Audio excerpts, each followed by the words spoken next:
Howdy, everybody, and welcome to another episode of the Okayest Trapper Podcast. We are brought to you by a few awesome sponsors: Mountain Tough Fitness, Bloke's Modern Men's Health, Trapline Beard Oil, and Cryptic.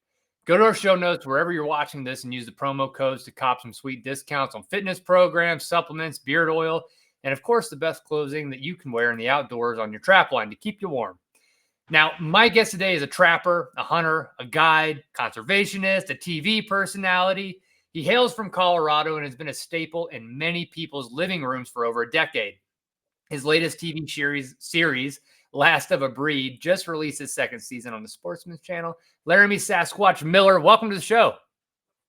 Thanks for having me, buddy. We've been trying to make it happen forever, but I'm glad we could finally get it going.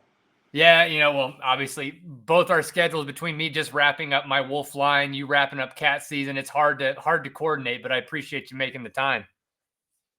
Yeah, I appreciate you having me on. How'd you do on your wolf line?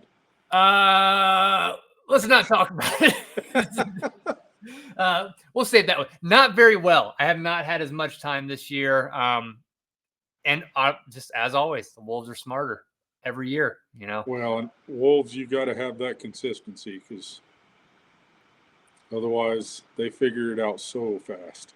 Well, the one season I had good success, I had steel on the ground for, 50, 60 days, enough time for them to come back around and loop around. This week, I was having to do week and a half, 2-week stints, and I didn't have anybody to practice check my traps for me up where I was at. So I was having to pull steel every 2 weeks. Oh, that makes it hard. Yeah, so it was a game of luck, and I did not roll snake eyes. So surprising. But Laramy, for the people who listen to this show, I always start every interview off with one question, which is, if you can reach back in your memory bank, what is the first core memory that you have of ever being exposed to trapping? Oh, so my dad, he loved trapping growing up. And he kind of got out of it until I was probably 5 or 6 years old. And I found a book of a bunch of old pictures. And there was him with coyotes and bobcats, but there was this one where he had trapped a mountain lion down in Arizona because he grew up in Arizona part-time and Texas part-time. And I remember it just like lit me up. And so I started bugging my dad, and, he kind of got me into trapping a little bit. But that was the first memory I really have, is seeing that picture of him standing there with a mountain lion in a trap. Yeah. I can't imagine being a 5 or 6 year old kid seeing Pops standing next to a beast and then wondering and thinking about how that went down. Yep. And that's what of course I had a million questions, how kids are. But that kind of got it started. And then, believe it or not, I did a little bit of trapping in high school, just around our ranch. But I grew up on a cattle ranch. And then when I was about a junior in high school, a good friend of mine, he's a family friend, and he's a little bit older than me. He became the government trapper for Southern Colorado.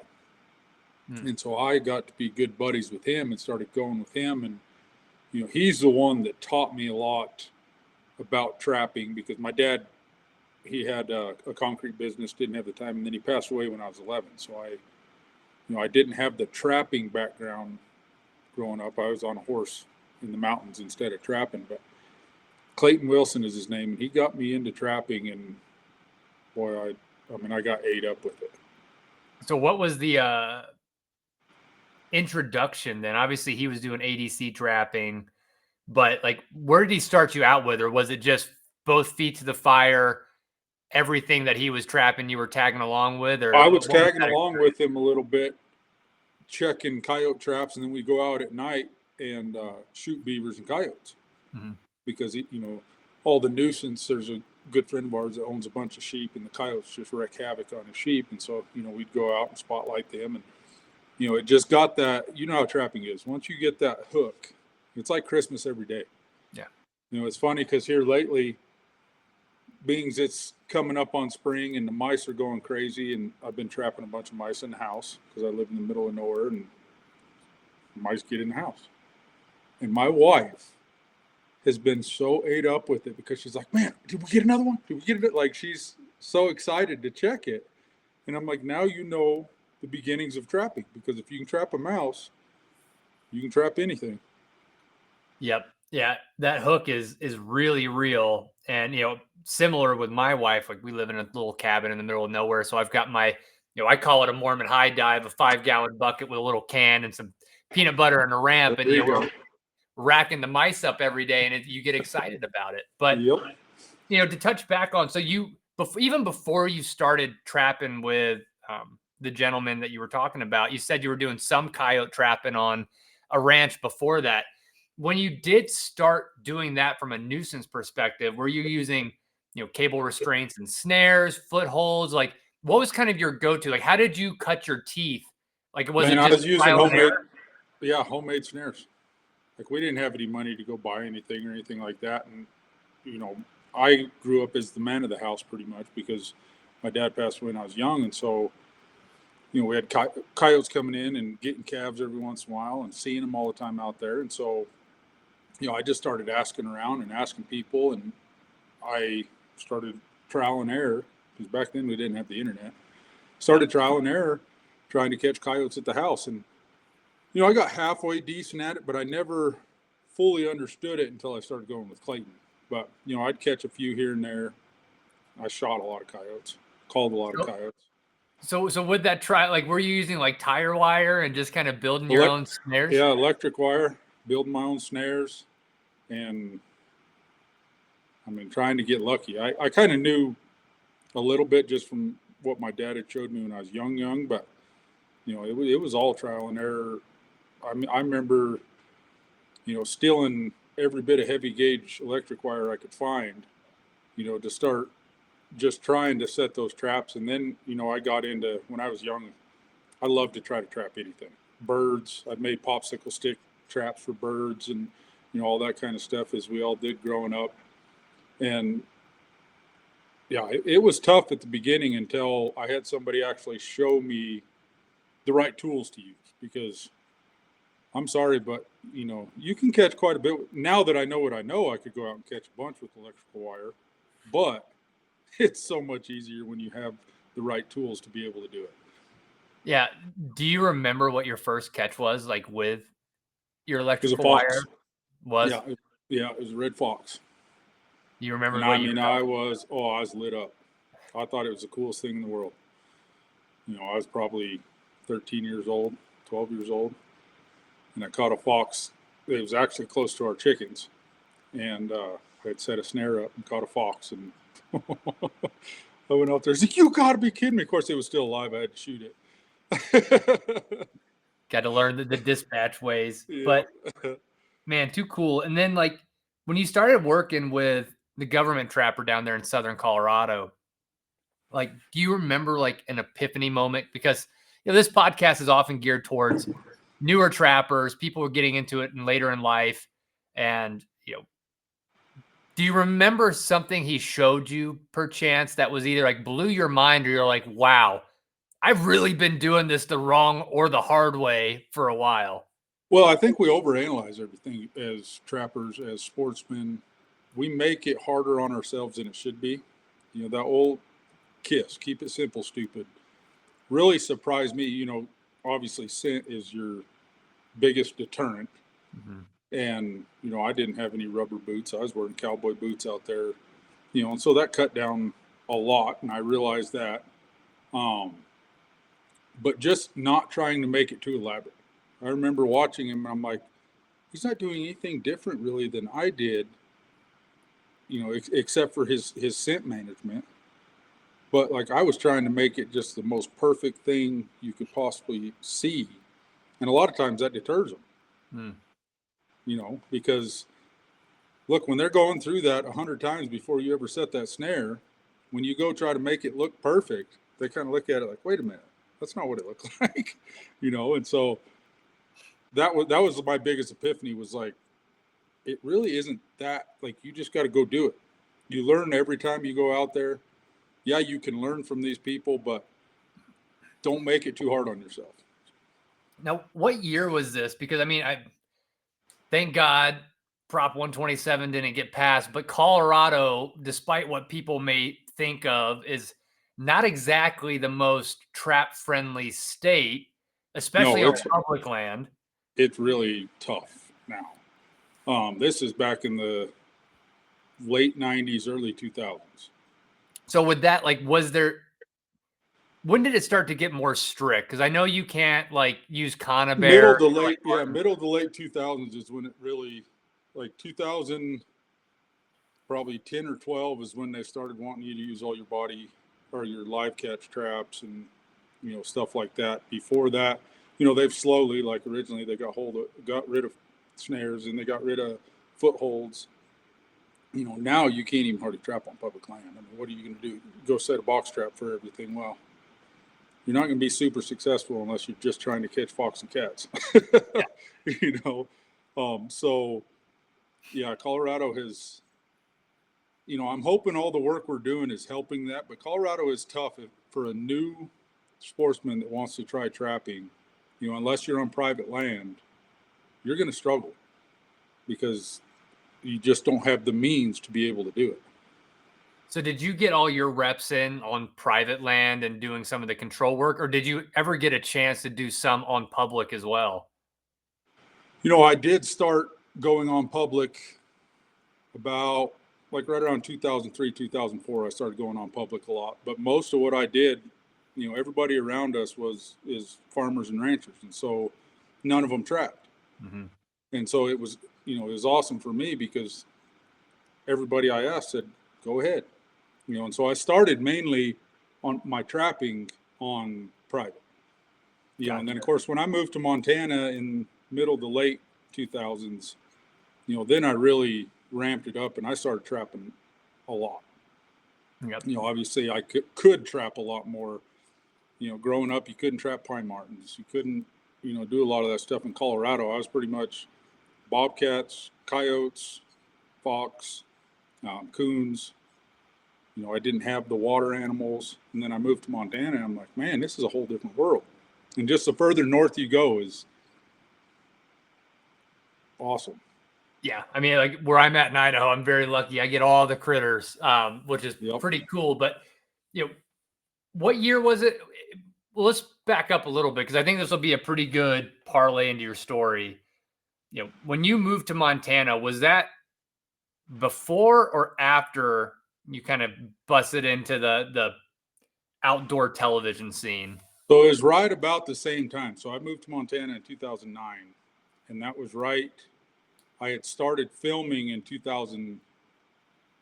My first show I ever did was 2007, and then 2008 I started co-hosting a show. 2009, right when I was getting Sasquatch Mountain Man, is when I moved to Montana. Got it. And then that was a big part of the reason I moved to Montana was, trapping and hunting and fishing in the outdoors. Yep. And with that, like you brought some experience in trapping, but like what was two questions. One, what was the number one critter you were excited to pursue from a trapping perspective in Montana? And then the follow-up question is, what ended up being, over the years that you were in Montana, your favorite thing to trap? So when I got to Montana, my favorite thing to go after was pine marten. We didn't have them, and you catch elusive. A lot of them. Yeah, they're elusive, but if I was lucky and had an old guy from Alaska that I was up there filming a show and he gave me all the secrets to his pine marten trapping. And so, man, I went out and just slammed the pine marten. Did awesome. And that, at the beginning, that was my favorite. But then while they opened up wolf hunting, then they opened up wolf trapping, and I got ate up with trying to catch wolves, which, as you know, I mean, wolves they will test every being you have, especially on public land. Yep. They're the smartest critter out there and the hardest to catch by far. And, we'll come full circle back to this. Obviously, I want to talk a little bit about, them being introduced back into your home state of Colorado. But, while you were in Montana, you were running your trap lines, you're filming your shows. Again, knowing a lot of this is geared towards newer trappers. Thinking across your entire trapping career, whether that be when your dad was showing you a few things from working with a government trapper to running your own lines in Montana, do you have a specific mistake that sticks out to you that you made on your trap line that has cost you fur? Oh, on wolves, 100%. Going straight to my wolf traps every day because I was so excited.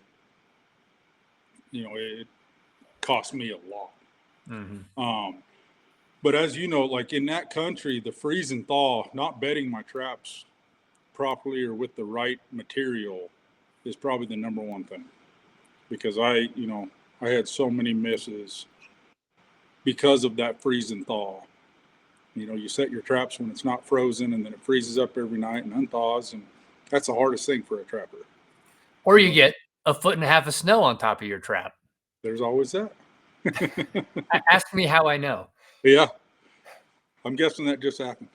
Yeah, very recently, and it's about to happen again this weekend.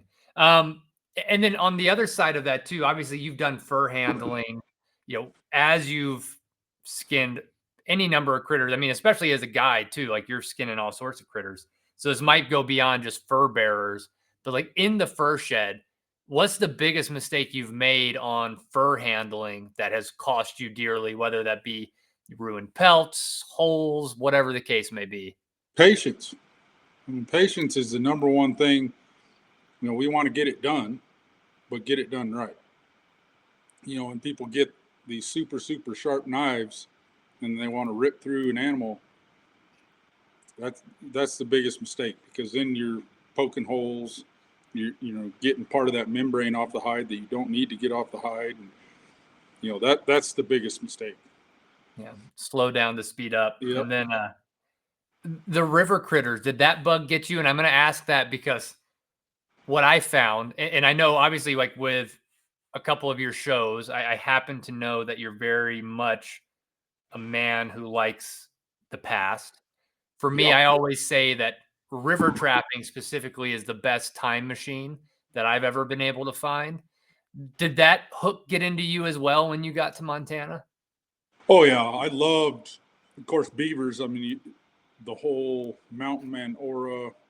It's a stinky, nasty job, but I loved beavers for a while. Still enjoy going out and trapping beavers.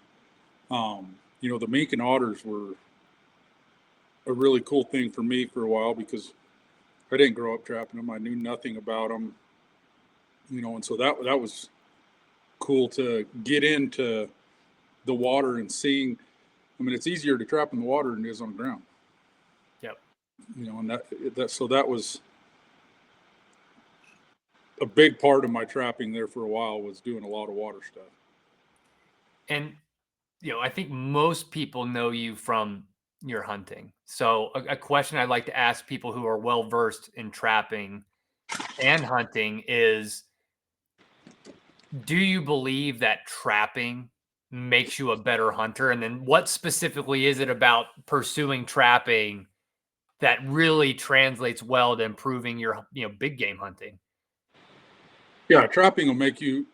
The two things, in my opinion, that make you a better hunter is following dogs and trapping. Because you learn animal movements that you would never learn just hunting. You're following those critters. Trapping, you're trying to get an animal to go in a area this big, or smaller, or bigger, but approximately a dinner plate. Yep. Hunting, you're trying to get close to them. And so the thought process and the meticulousness is so much more in trapping than it is in hunting. And so, you add all that up. If you can become a good trapper, you're already a good hunter. Well, I think that is true. I'm still waiting for some of the translations to help with some of my big game hunting, but it's slowly catching up. But as you made it to Montana, like you said, 2007, you had your first show. Like, how did that come about? Because there's a lot of people listening, just in general, who would probably love to make a career in the outdoors, specifically in media. But how did it fall in your lap? Like, how was the process of you really evolving into Laramy Sasquatch Miller, as most people know you from Sportsman's Channel on TV?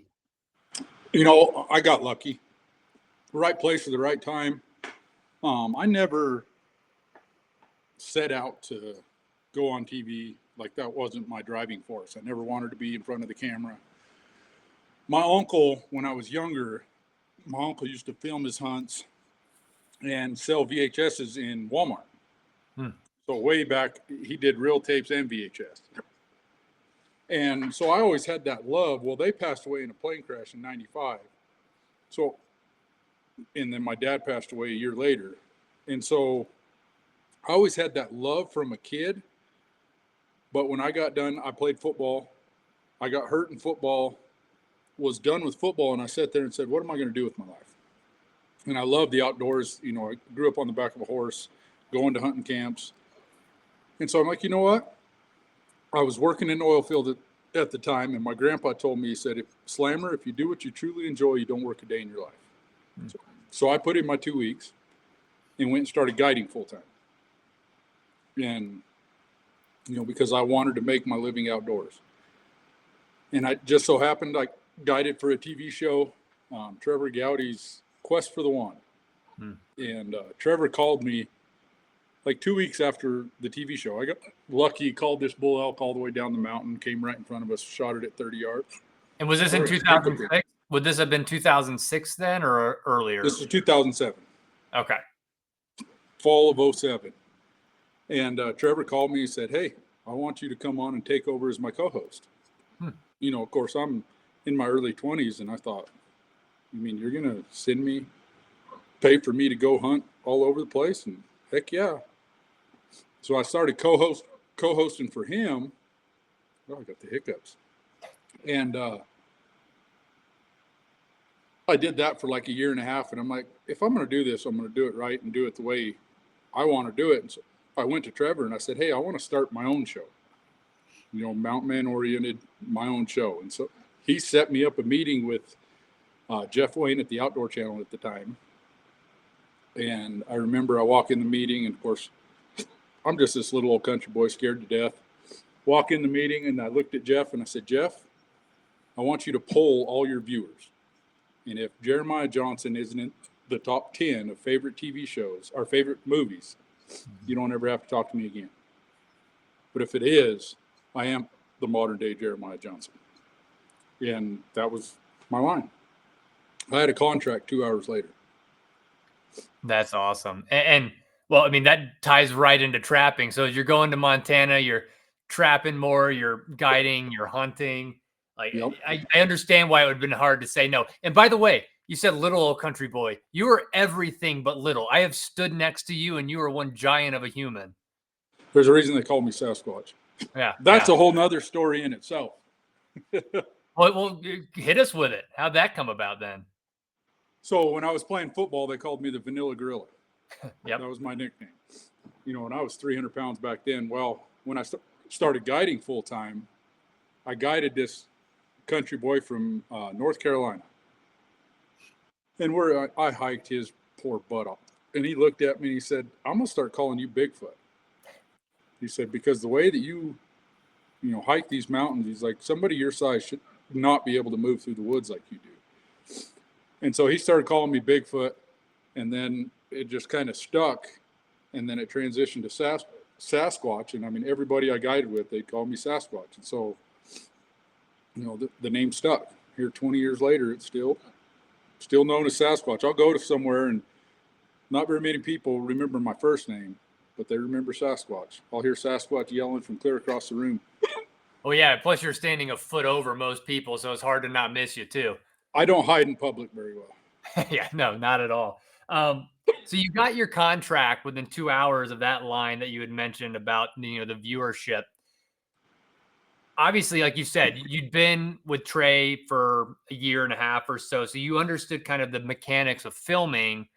But what was it like to be like now responsible probably for like your own scripting, scheduling your own stuff? Like, how the hell did you choose what to do? So I was very fortunate. I partnered with Trevor Gowdy for Sasquatch Mountain Man. He was my partner the whole time. Oh, awesome. And he did all the post-production stuff. So all the video stuff, the after the fact, the editing, which was a blessing and a curse at the same time, because he, even coming from the family that he comes from, he's a fisherman. He knew nothing about hunting in the outdoors. And so it was tough for me. I would do all the scripts. I would plan where we would go. I did all the show setups. But then they'd get it in the editing room. And of course, you got to make the drama and make it TV worthy. And I used to get so mad. I'm like, that's not the way it happened. And finally, one day he sat me down and he said, Laramy, I'm going to tell you the key to making good TV. And I'm like, what's that?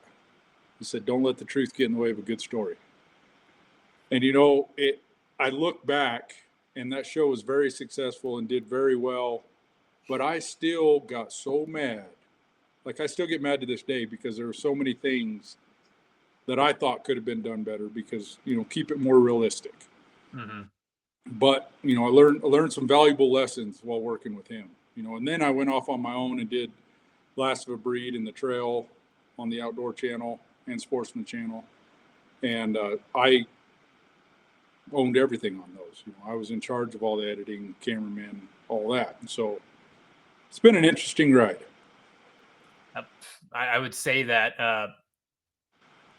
at the very minimum, an interesting ride. But, if people are wanting to get into the outdoor, I mean, social media has changed a lot, right? There's a lot of what you'd call, like, whether it be micro influencers, people who are building micro content, some macro content, some people are bookending it with YouTube, and still people doing TV shows. But having made a career in the outdoors, what was the biggest unexpected sacrifice you had to make that happen? Oh, I mean, it's tough because this job per se takes so much time, and so you're sacrificing a lot of time and, with your family or however it is. A lot of people don't realize what goes into making an actual TV show. And, that's the one thing. If somebody wants to go out and do what I've done or, have their own TV show, that's the hardest thing is it's not about the hunt. The hardest thing for people to wrap their head around is you got to set yourself apart. There's so much out there. You look at YouTube, you look at Instagram, Facebook, all the different TV shows. There is so much competition out there. How do you set yourself apart? I'm fortunate because I am 6'6". I have this look. I've worn it. I've had it every day of my life. And so that helps me set myself apart.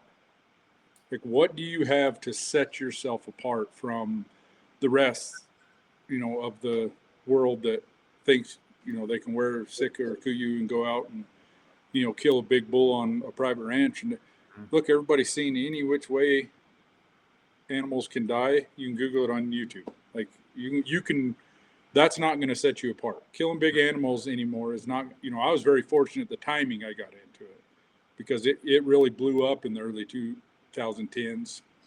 Mm-hmm. But it's setting yourself apart in a different way and be willing to put that time and effort into making a story, because the storyline is what matters, not necessarily the hunt.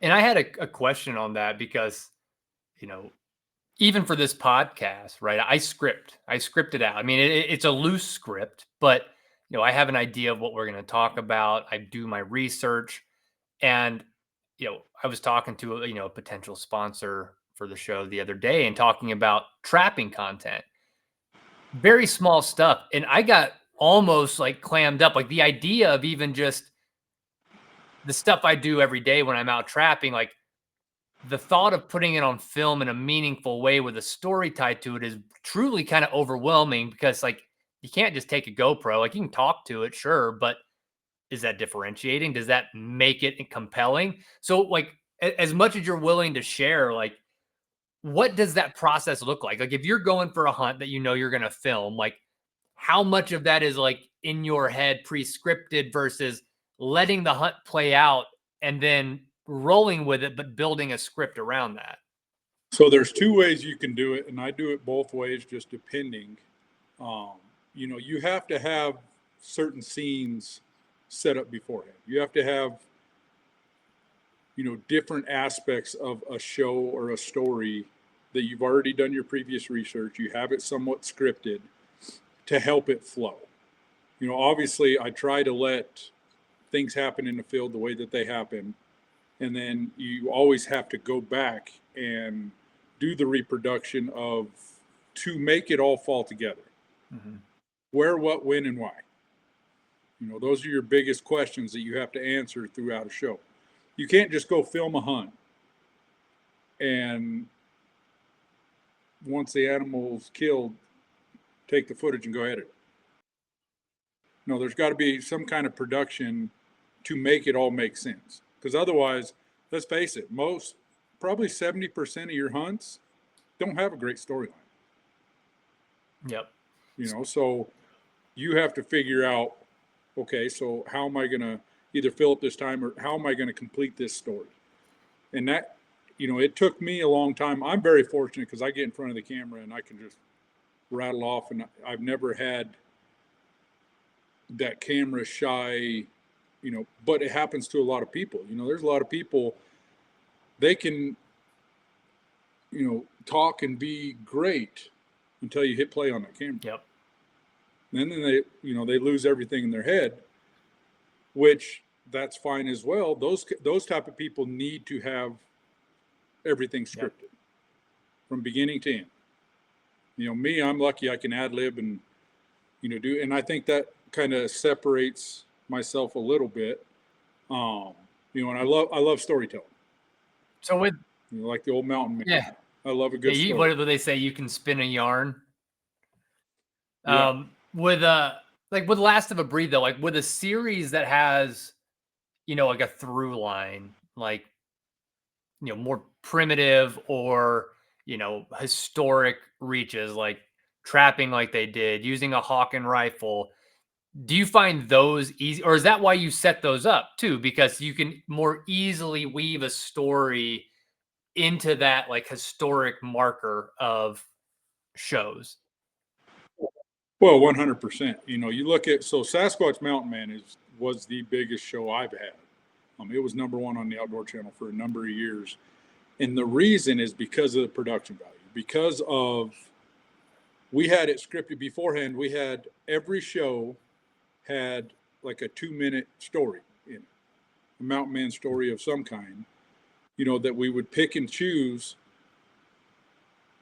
to help move that story along. And so that really helped. Last of Breed is the same way. I would go to different areas and I would try to research something about that area or, a neat story that goes with the story that we're already telling, but to have that, to mix all together. It's like watching a good movie. There's numerous plots throughout the movie. And so in order to keep people's attention, you have to you can't just go out there and film a hunt, put it on YouTube and think that that's going to do it. You have to have that storyline to hook people. There's a few different reasons why people watch TV. They want to laugh, they envy somebody, or they want to learn. If you're teaching, you're going to make it. If you're funny, look at Michael Waddell. Michael Waddell is one of the funniest guys out there. There's a reason he's been around forever, because he's funny. You look at Jim Shockey. Jim Shockey probably has that envy. People want to be Jim Shockey. They want to go do what Jim Shockey has done. I was always more of the teaching aspect. I would try to teach a lot because I was fortunate to be taught skills that most people don't know. Brain tanning for one.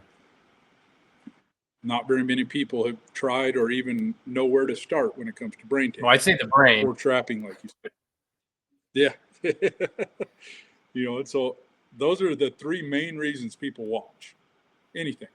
Well, I think that's a good thing to obviously keep in mind, even for people like creating content for Instagram or YouTube. I mean, you see it, I see it. A lot of it is just film and post versus something deeper, whether that's education. The Envy one obviously hits the mark a lot across social media.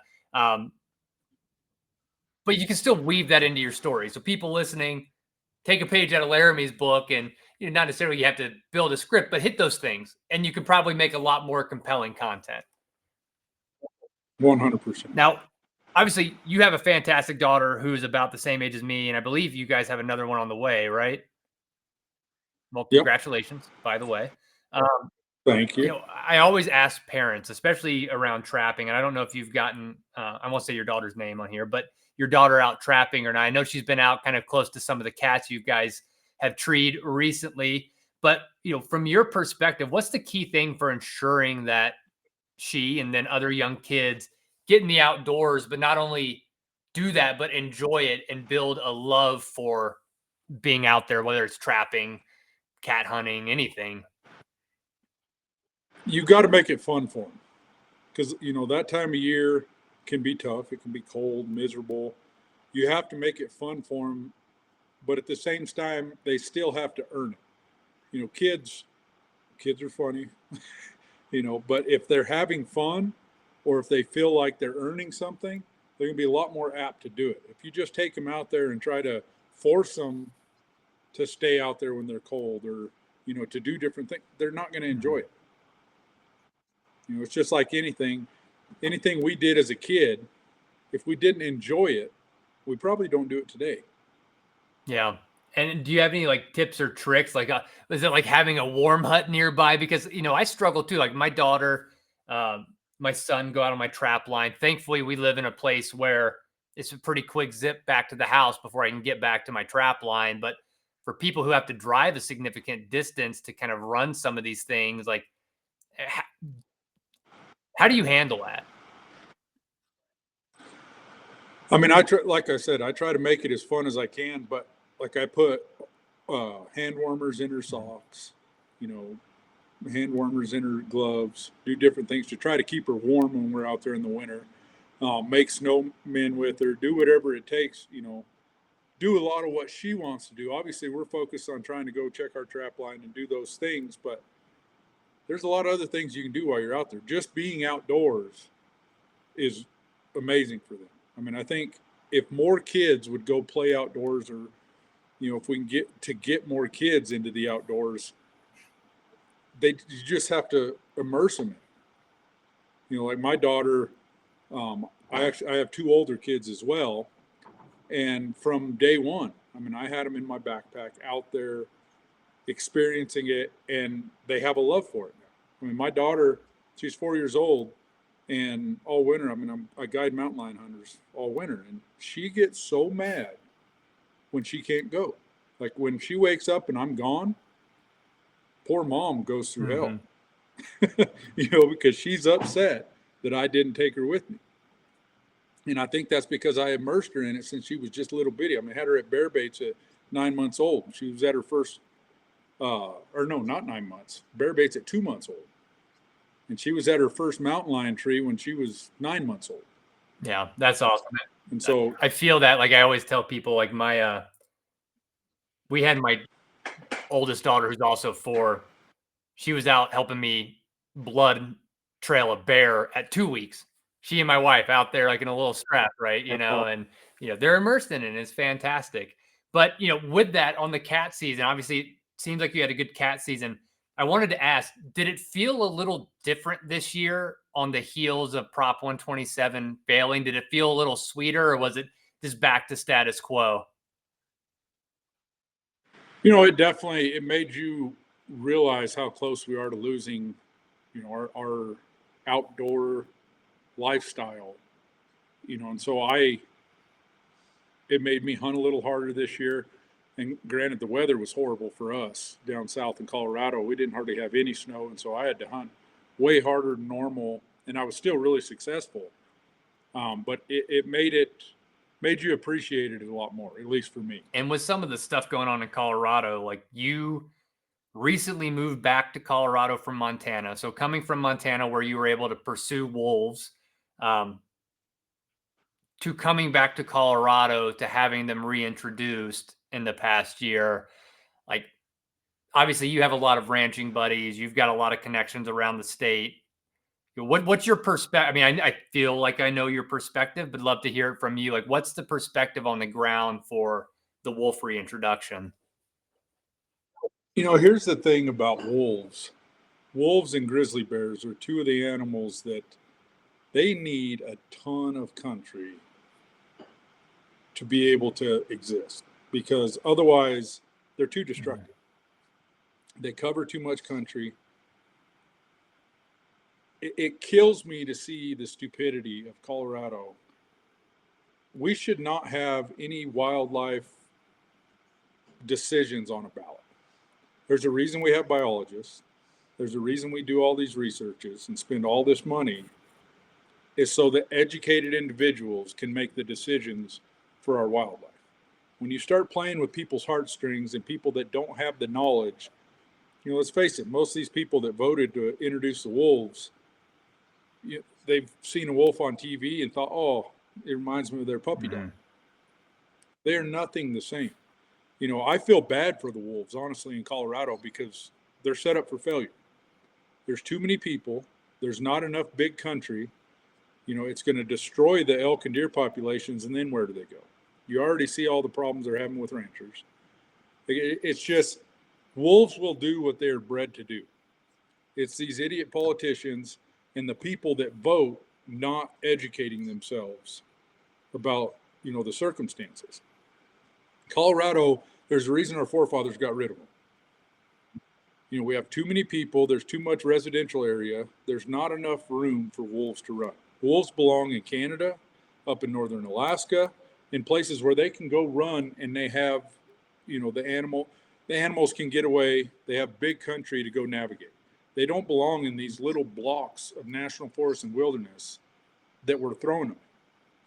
We're setting them up for failure, and it's not fair to the wolf, because he's just doing what he was made to do.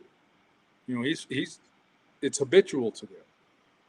We're the ones that can have thought process and think and say, that's probably not a good idea.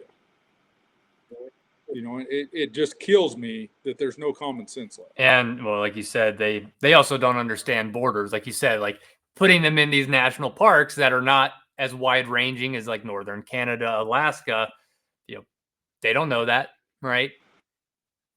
Which is another problem. Yep. Now, do you ever see a world in Colorado in the future where, whether it be wolf hunting or wolf trapping, comes back? Like, do you see a path to that, like out of necessity potentially? I don't think trapping. Colorado's too far left-sided. There's going to have to be a lot of things change. Take Denver away, or maybe split Colorado down the center. But that's the sad reality. They're going to have to hunt them. They'll have to open up a hunting season, just because they're going to get overpopulated. 10 years from now, there's going to be wolves in the entire state. They're going to be crossing over to Utah, New Mexico. It's going to happen. And so I pray, obviously there's a lot of things going on right now. They're trying to stop the rest of the reintroduction. If that does work, if they do stop it, those wolves won't be able to reproduce up there. There's not enough of them yet. They're going to get themselves in trouble and have to be, whether it's farmers taking it into their own hands or however it is. Like I said, they don't belong there. So, I just feel bad. You take these wolves from northern British Columbia, where they have all the country in the world to roam, and you go put them in these little areas in Colorado and expect it to be all okay. Yep. Like, you make that make sense to me. It's impossible. It's impossible. You can't. And with logic, you might as well put them in a zoo. And that's essentially what they're doing. And we have arguably more public lands and country in Idaho and Montana, and like there's still problems. You can't hunt or trap enough of them. Oh, exactly. So me as an outfitter in Montana, you go into the wilderness in Montana and Idaho, there are no elk and deer left. No. All the elk and deer are down on private land. So not only is the state having to pay for all the depredation for the private land because the elk and deer are coming down eating all the crops. Then they have to pay depredation because the wolves are coming down and killing cattle and whatnot because they're easy prey. It is not smart in any way, shape, or form. Even in Montana and Idaho, where there's that northern part right there, there's so much more wild land up there than there is in Colorado. And they're still having all these issues. It's destroyed the hunting. The hunting in Montana compared to when I moved there is abysmal. Same in Idaho. Unless you want to pay big money to go hunt private land. And then you have all these shoulder seasons because all these elk are coming down onto private land. So you're killing elk in the winter. Mm-hmm. So let's talk about this. All these people that, have their heartstrings for the wolves. What about these poor elk? They've been pushed down to all this private land, getting chased and harassed. And the calf survival rate in Montana is like 6% now, which is horrendous. And then when they do get born, then you got the wolves coming in chasing them. Not only that, you have a shoulder season where they allow hunters to go shoot pregnant cow elk in February. Mm. You're killing 3 elk with every shot. That's wild. Like, make that make sense to me. How America, the United States has done a great job for the most part on a lot of our animal and wildlife. What's the word I'm looking for? Well, I mean, protection and conservation in general. Conservation. That was the word I was trying to reach for. But, we've done a great job on conservation for the most part. But because of outside pressure and forces, we have all these little loopholes, like I said, the late season cow, elk, and deer and all that. Colorado already had a predator problem. The black bears in Colorado are outrageous because we got rid of hunting them with dogs. We got rid of baiting them, which is your best efficient way of taking the mature animals out. So, and we got rid of a spring season. So now, last year I hunted a day and a half for bears. I saw 13 bears in 8 hours in the woods. Like, when you're seeing that many, a black bear will kill 30 to 40 elk calves or deer fawns every spring, each mature black bear. So we wonder why our populations of elk and deer are going down in the West. We have a predator problem. Yep. So how are we going to fix that? Let's introduce more predators. It's just crazy. People can't go look and do their research. They think, well, let's just let the animals figure it out. It's way past that time. No. You've got people that have bought up. We encroached on all these animals' land in all the mountains. There's no free roaming land hardly anymore. And you're going to let the animals just figure it out? No, you know what the animals are going to do? They're going to kill the easiest prey. Yep. And when there's a lot of predators, that means the ungulates go down. And then, it's going to transition like California to your pets. And, pretty soon it's going to be your kids, with the mindset that we have, even in our wildlife offices. It's just crazy to me how some of this management goes. And I wonder, I don't like to theorize on it too much just because it's sad, but, like what's happened with the cats in California and some of the, fatalities we've had, human fatalities, like you said, it could be your kids. And I don't know what the tipping point will be. And I don't necessarily want to see what that is to get it to go that way. Exactly. And, a lot of the antis, they come at us in the fact that we don't, we're cruel. And look, I love these animals. I promise more than they do. I want these animals around for my kids and my grandkids and my great-grandkids to be able to experience the same thing I have. But the only way to secure them having a healthy, prosperous future is by hunting and managing them properly. Yeah, 100%.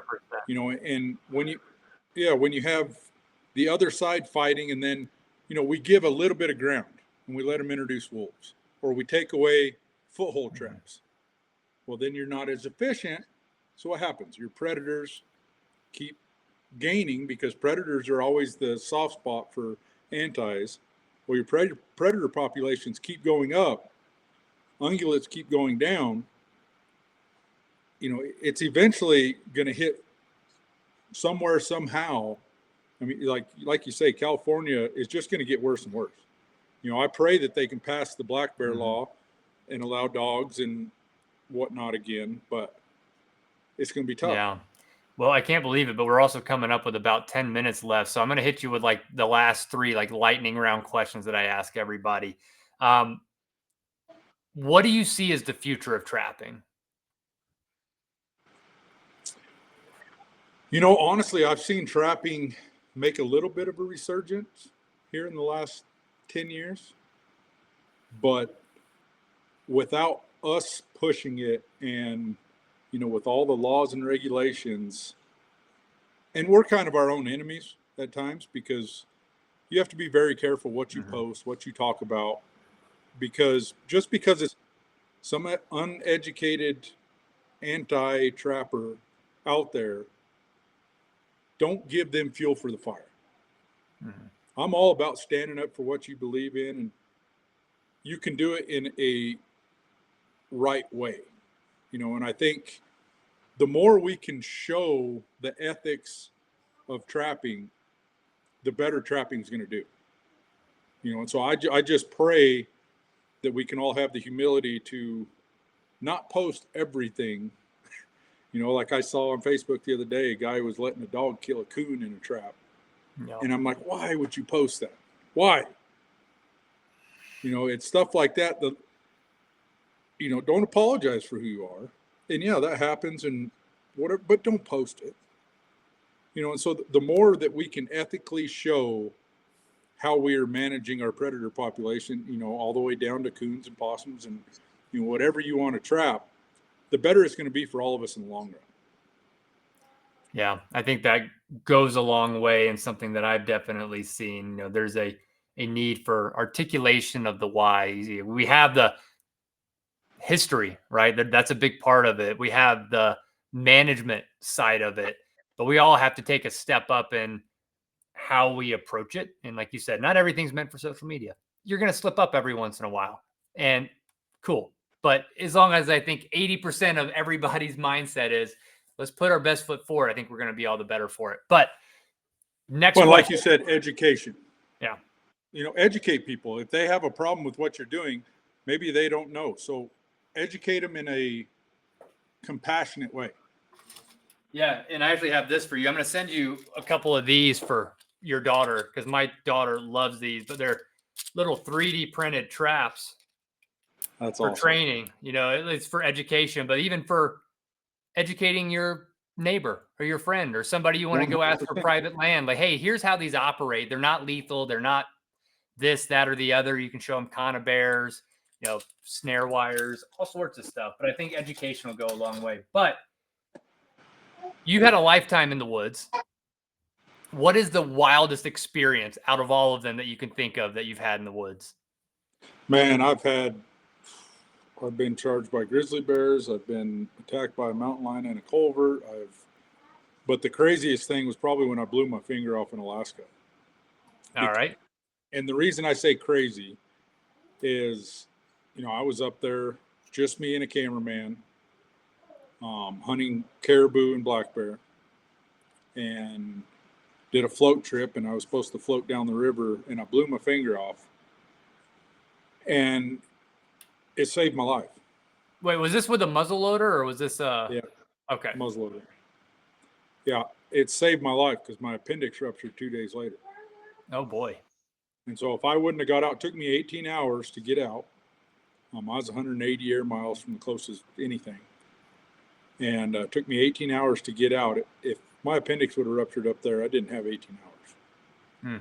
And so that's probably,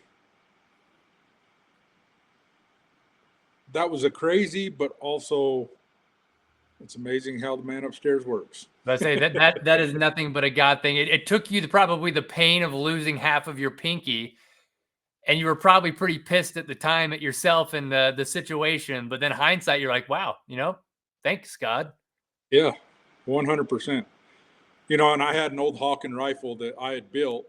It was a 54 caliber, big old long barrel, things like 62 inches long. And a lot of people, oh, you shouldn't have had it over your shoulder.